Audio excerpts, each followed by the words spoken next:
Cuba atraviesa uno de los momentos más delicados en toda la historia, inclusive después de la Guerra Fría.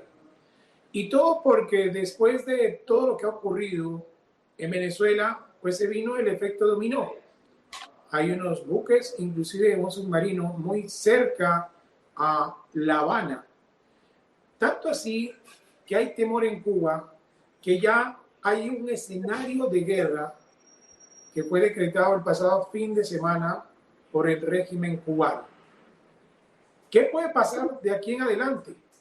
¿El mismo efecto dominó o la misma estrategia que se aplicó en Venezuela se podría aplicar en Cuba? ¿Y por qué Estados Unidos quiere llegar de alguna manera a liberar a la gente cubana? Comandante Luis Quiñones, hoy vamos a analizar por qué comienza el efecto después de Venezuela en otras partes. Hoy vamos a hablar de Cuba. Luego creo que nos va a tocar hablar de Nicaragua, de Guatemala, del mismo México. Bienvenido, comandante. Sí, gracias. Bueno, yo creo que lo anunciamos cuando empezamos las pláticas en el verano de que había un dominó, que primero sería Venezuela. Ese momento iba a votar a otros dos países, que sería Cuba y sería Nicaragua. Y hay otros países que están a la cabal a la línea, serían los próximos. Y como lo anticipamos, cayó Venezuela. Ahora está por caer Cuba. Hubo un gran error en parte de la administración, especialmente de Rubio, ya que se pusieron a insultar al presidente en vez de haberle aceptado de que su extensión de la mano para tratar de dialogar.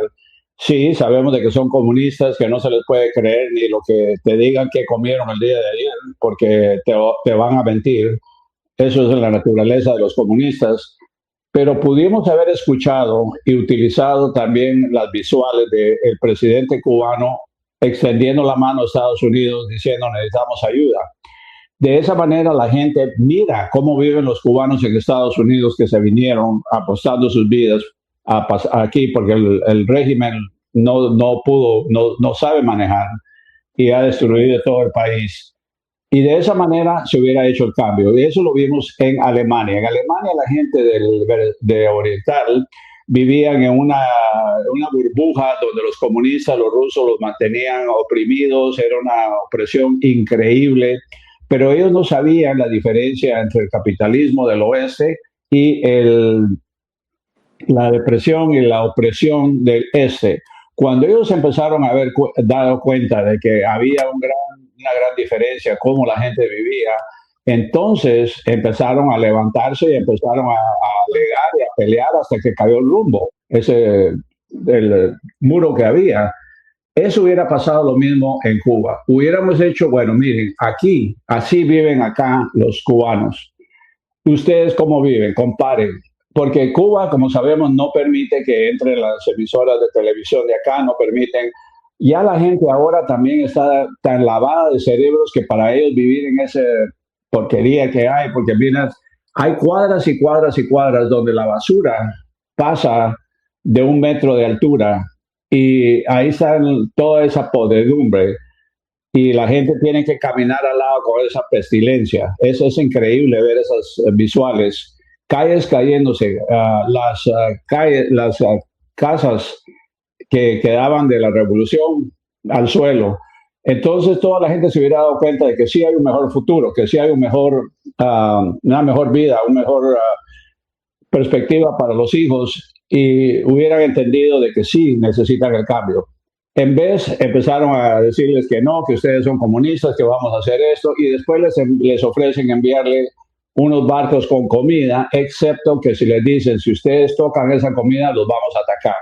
De nuevo, a veces es mejor hablar callado, con voz baja, pero cargar un garrote detrás de la espalda, porque vas a ganar mucho más. Si vas gritando y las manos vacías, no vas a llegar a nadie. Amenazas no convencen a nadie. Y eso fue la gran oportunidad que perdimos porque ya Cuba estaba de rodillas, ya estaban pidiendo ayuda, sabiendo que la gente no tiene que comer, no tenían petróleo, no tenían nada, ni medicinas, a pesar de que se supone que tenían la mejor medicina del mundo. Ahora sabemos que son cuentos.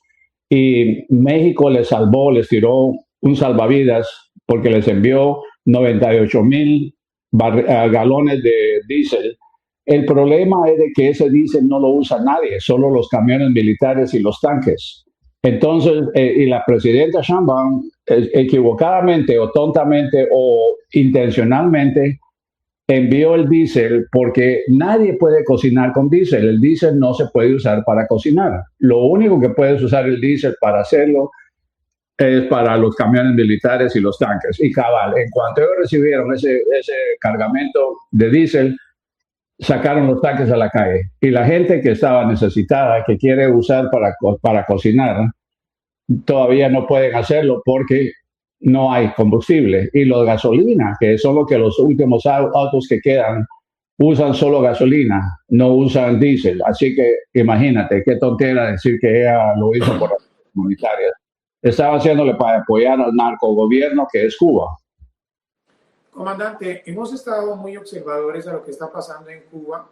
Les está faltando combustible, usted también está mencionando basuras, pero cuando llega el régimen y dice que dentro de esas excepciones que está manejando el gobierno hay un escenario de guerra, ¿cómo hacerle entender? Es que es como si uno viera el mismo efecto de Venezuela. Prepararon a los milicianos, ahora quieren preparar a los cubanos para una guerra, pero la diferencia es que acá en Cuba hay mucha hambre. Es más, en la última semana no se han podido movilizar en el transporte público por falta de combustible. Entonces se siente la presión de ese liderazgo que tenía antes la revolución y que no está haciendo efecto.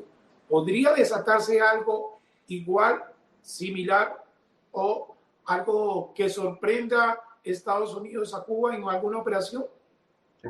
Podría ser. Y recordemos una cosa, que ya los cubanos han estado protestando, ya han salido a la calle e inclusive quemaron esos montones de basura porque ya dicen que las ratas estaban por todos lados y la pestilencia ya no aguantaban, y varias personas en la noche le metieron a varias cuadras y por eso quemaron unas casas. O sea que ya la gente se está cansando de las excusas. El mismo presidente cubano estuvo acusando a los líderes de su partido como que él no fuera uno de ellos, de haber destruido y no contribuido a la economía del país, porque dicen que no hacen nada, no hacen su trabajo, ellos solo ganan lo poco que el gobierno paga y que son conformistas. Eso es típico de un comunista. Lo mismo pasó en Venezuela.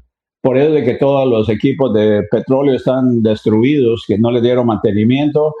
Cuando un ser humano es mantenido sin hacer nada, sin exigirle algo, pierde toda la responsabilidad, pierde la humanidad y se vuelve nada más que como un animalito que pide que le den comida, se lo come y se va a acostar otra vez. Eso es lo que estamos viendo que ha pasado en Cuba y estaba pasando en Venezuela. Entonces, ahorita podría suceder, especialmente porque Maduro va a dar mucha información, va a dar evidencia concreta. Tenemos pruebas de que Cuba ha sido uno de los conductores y de las islas donde ellos apoyaban el narcotráfico. Las embarcaciones de Venezuela y de Colombia pasaban a Cuba, ahí cambiaban de grupo de choferes o de los marineros que iban a llevar las lanchas, o a veces de ahí descargaban para un barco en el alta mar donde podía seguir el ruto hacia Europa. Siempre Cuba fue uno de los factores y sabíamos de que el narcotráfico, los Castros estuvieron llenando los bolsillos. ¿Para qué? No sé, porque no podían ir a ningún lugar con todo ese dinero que tenían, pero ellos estuvieron llenándose los bolsillos del narcotráfico, de las comisiones que ellos pagaban por permitir. Aviones aterrizan en Cuba, aviones pequeños que siguen hacia Miami, que siguen hacia la Florida o hacia México para ir a descargar.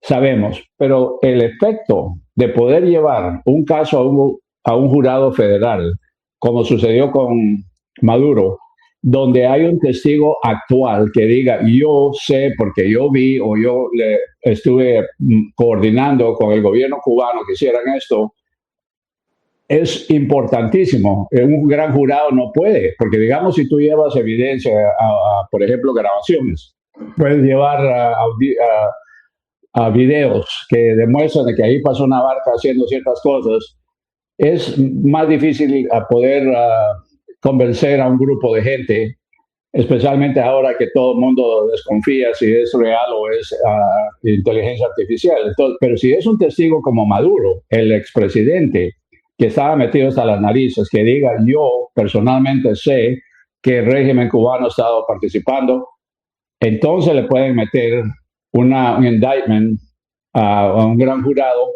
El gran jurado entonces da la orden de que se arresten a los líderes que son responsables y ahí tendríamos la misma posición que pasó con Panamá y con Venezuela, que podríamos entonces entrar a arrestar a esos criminales y hacer el cambio en el país como necesita que se haga.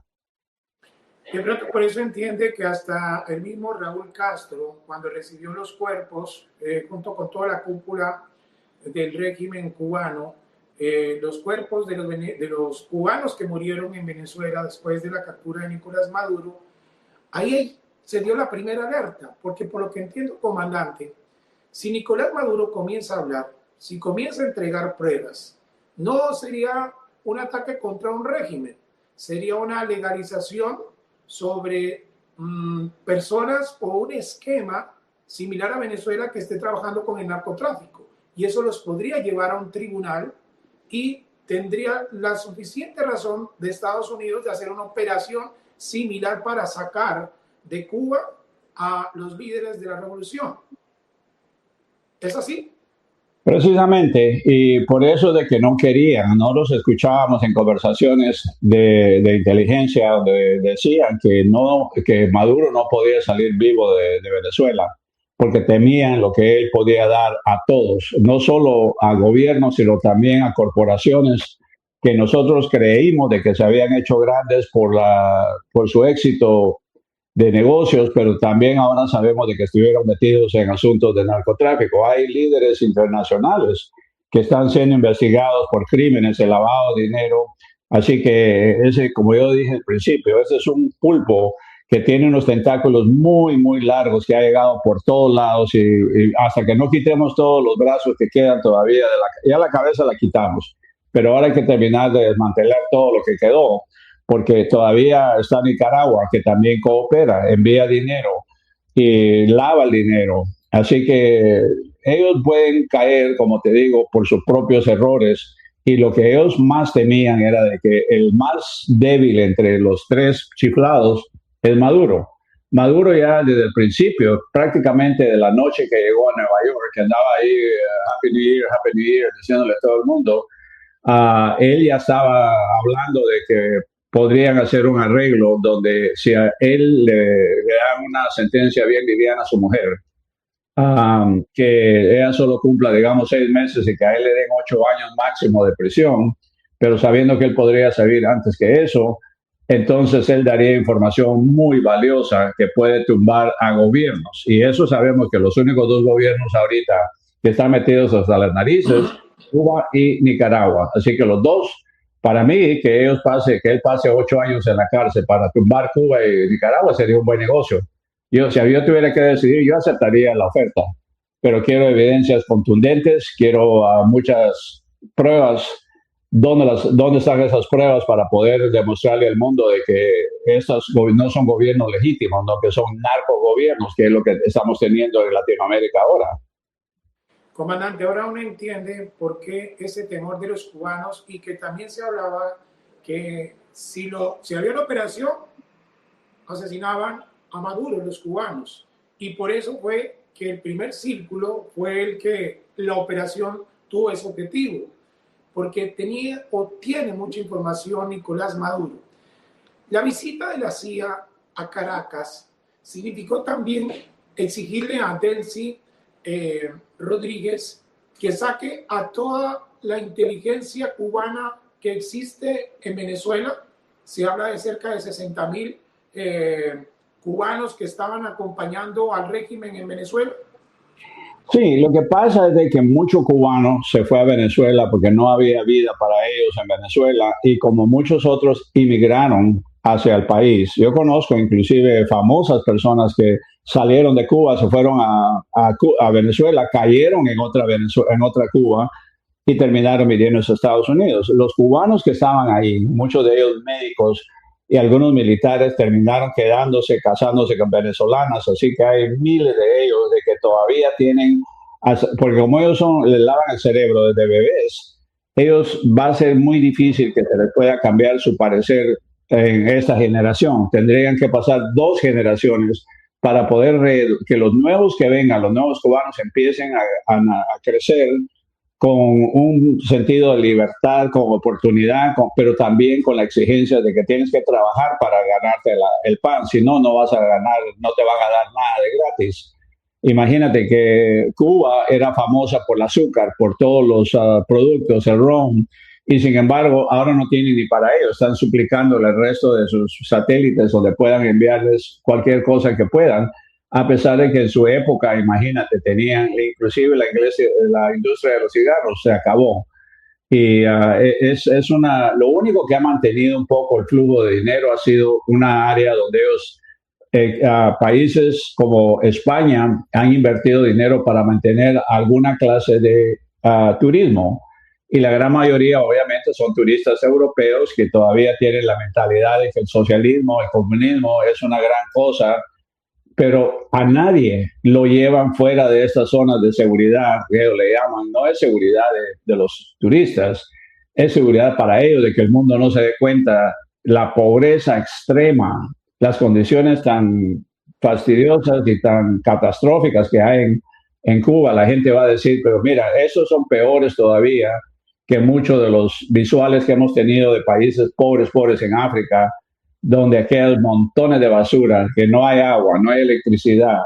Olvida que la gente se acostumbró a solo vivir, que les den, y ahí están sentados en una silla en la afuera, platicando, jugando algún su jueguecito que tienen, y para ellos eso es normal, ellos no tienen nada más que dormir, comer, y así es lo que el futuro para ellos es igual. No tienen sentido de mejorar. Y ese es el problema. ¿Cómo puedes tú cambiar a todos estos venezolanos, esos cubanos que se quedaron en Venezuela de la noche a la mañana? Y la mayoría son los que apoyan y se aprovechan de este cabello, que sin cabello los está aprovechando para mantener control, ya que son tantos de ellos. Pero no están ahí porque en realidad ellos querían una mejor oportunidad que no existió en Cuba.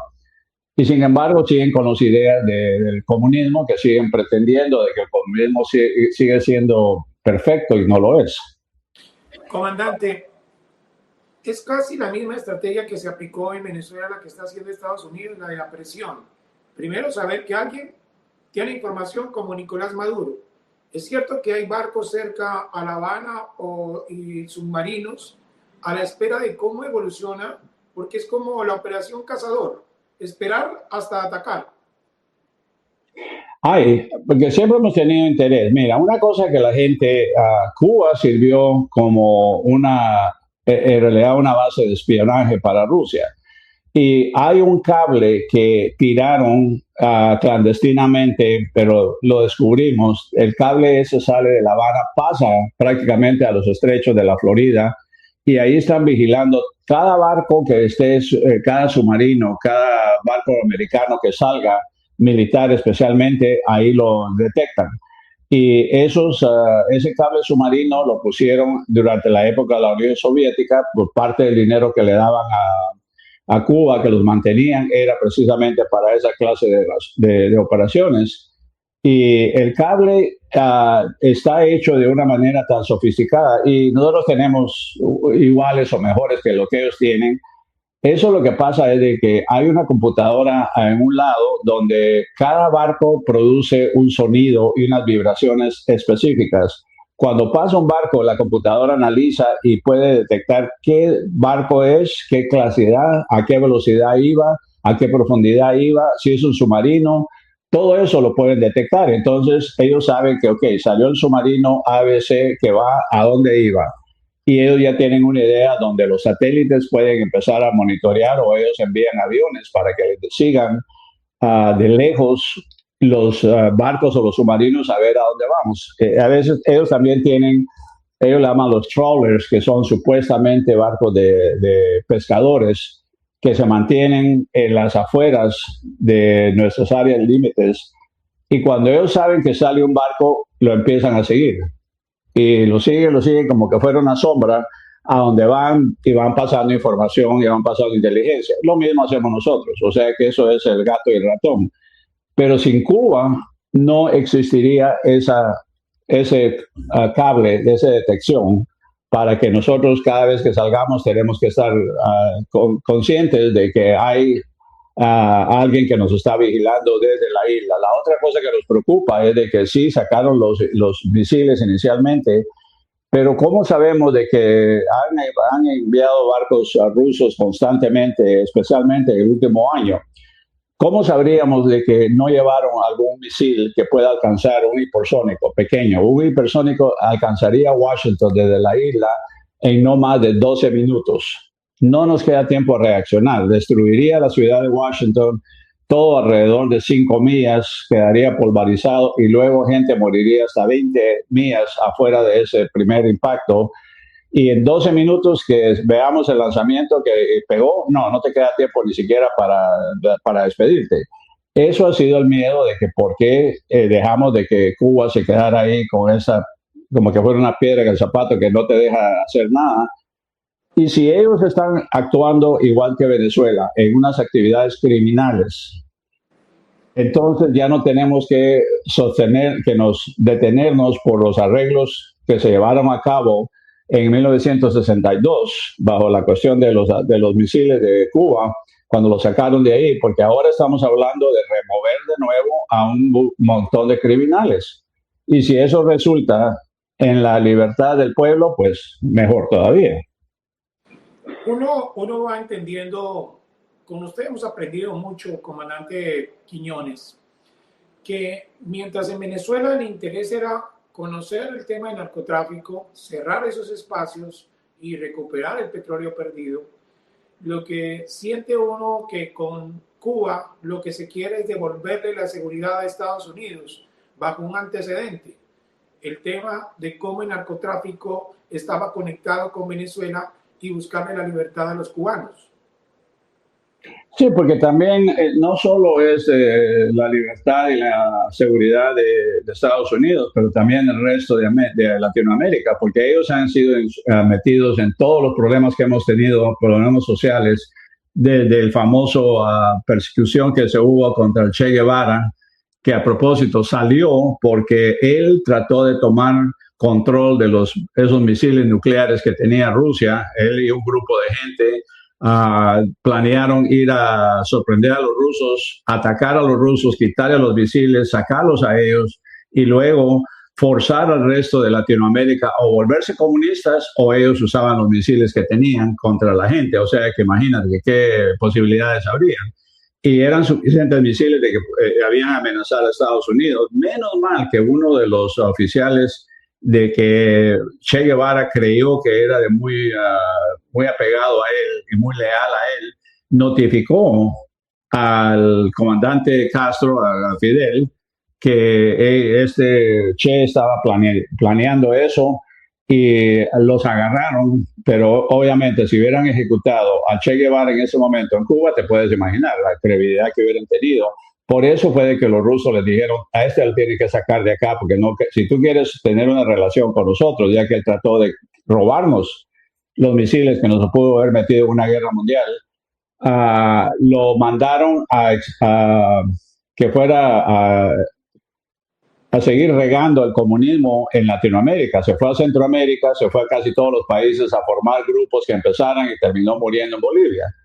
Así que eso es la historia del comunismo, que la gente no entiende de que qué tan cerca estuvimos de llegar a una catástrofe aquí de todo el continente, y por eso es de que ya no podemos seguir aguantándoles más y ahora tendríamos una excusa, ya que nosotros firmamos un documento que prometíamos no meternos para nada en tratar de tumbar el gobierno cubano a cambio de que sacaran esos misiles de ahí de Cuba.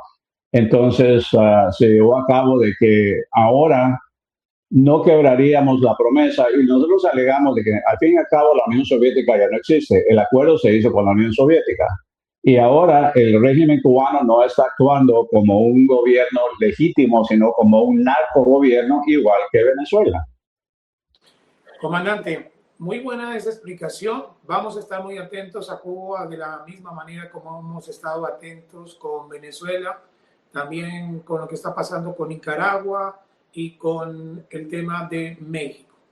No quiero cerrar sin antes preguntarle cuál es su concepto frente a la reacción del presidente Donald Trump ahora con el tema de Groenlandia, desafiar a Europa.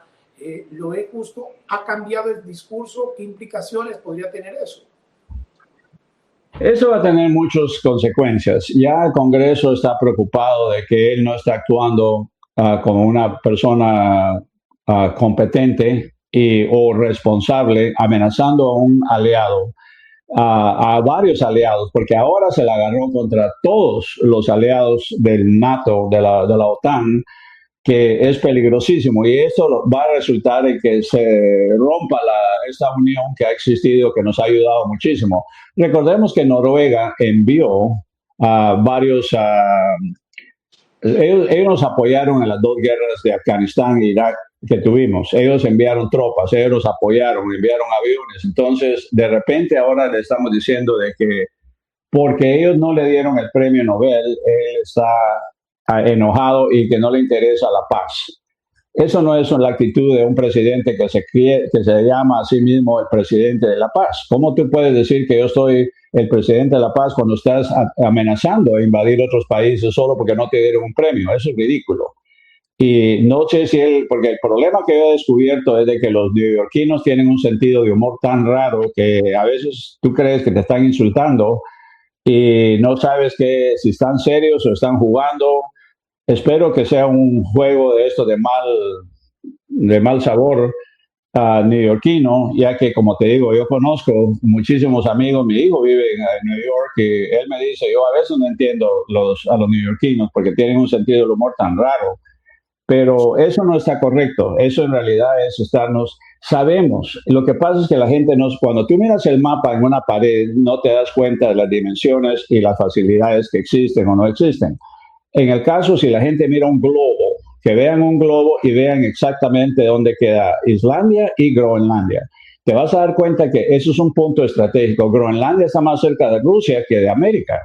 Entonces, si nosotros tenemos ahí, y teníamos antes, durante la Guerra Fría, que se llamaba, que Europa estaba preocupada, ellos nos tenían ahí, teníamos unas bases grandes donde podíamos reaccionar inmediatamente. Teníamos también estaciones de radares donde podíamos escuchar todas las conversaciones que estaban sucediendo, estábamos interviniendo de otras formas, y todo estaba perfectamente alineado. Pero en eso empezó a titubear la determinación, que Rusia ya era un aliado, que para qué necesitamos todas esas bases. Empezaron a sacarnos de ahí. De las 2,000 militares que teníamos en Groenlandia en una época y las bases militares que teníamos, ahora tenemos una pequeñita donde hay solo 150 personal militar, y todos ellos son técnicos que escuchan o que están vigilando por satélite. Eso es todo lo que tenemos. A la hora de que envíen un misil, para que nosotros sepamos, el momento que lo detectamos ya está pasado sobre Groenlandia, o sea que nos quedaría tan poco tiempo de reaccionar y enviar nuestros misiles de regreso, que perdemos el deterrente de decir, si ustedes nos atacan, nosotros inmediatamente, pues nosotros los vamos a atacar. Porque en una situación así, donde ellos se lancen, ya que China también está cerca, la ruta más cerca es la parte polar. Si ellos se disparan sobre el polo norte, es difícil detectar por la forma en que la posición magnética del planeta afecta los instrumentos. Ahí recordemos de que el polo magnético no es correcto. Si tú estás ahí, el radar, el compás, te da un montón de vueltas. Se empieza a dar vueltas, no te enseña exactamente dónde está el polo norte, que es lo que nosotros usamos para navegar en barcos de aviación. Ahora se usa el sistema de satélite, pero siempre se ha tenido que determinar el sistema polar, dónde está el centro magnético. La posición magnética ahí es muy influyente y puede afectar las detecciones de cualquier misil que venga. Lo que Trump estaba alegando es de que para que nosotros tengamos ahí, tiene que ser una inversión tremenda la que tenemos que hacer. porque esa área es muy difícil. Recordemos de que Groenlandia es una isla enorme, más pequeña que Australia, pero es la segunda isla más grande del mundo. Está en una posición donde tiene capas y capas de hielo, o sea que no podemos construir bajo la piedra, bajo el terreno seco, no, que tenemos que construir sobre capas de hielo que se están moviendo constantemente. Entonces ahí ya tratamos, en los 50 se trató de construir una base permanente y tuvimos que abandonar al año porque las planchas de hielo se movían y de repente los túneles que estaban conectados para que la gente, especialmente los científicos, pasaran de un lado a otro para no congelarse afuera, se rompieron esos tubos que estaban conectados y cayó toda la nieve, tumbó donde ellos dormían. Al año abandonamos porque dijeron eso es demasiado inestable. Inclusive teníamos un mini reactor nuclear que tuvimos que pasar las de imposibles porque es muy difícil sacar ese radiactivo sin matar a la gente que estaba tratando de removerlo. Entonces, por eso es de que es una situación muy, muy difícil. Y Trump dice, si vamos a volver acá para protegernos y evitar, porque Rusia podría entrar inmediatamente, cruzar, estar en Groenlandia en menos tiempo que nosotros, nos tomaría más tiempo a nosotros llegar allá que a Rusia, invadir Groenlandia y de ahí lanzar misiles donde no nos sorprenderían. Y en vez de una hora de preparación, tendríamos 10, 12 minutos. Comandante, muchísimas gracias. Qué buena explicación que nos ha hecho sobre Cuba y ahora sobre este otro tema que está afectando a los aliados también de Estados Unidos. Le agradecemos mucho por su tiempo. A nuestros suscriptores, gracias por seguirnos, por compartir, por darle like. Nos encanta ver cuando ustedes nos comentan y nos sugieren temas que estamos llevando a diario en nuestro canal de Tu Arco. Hasta la próxima.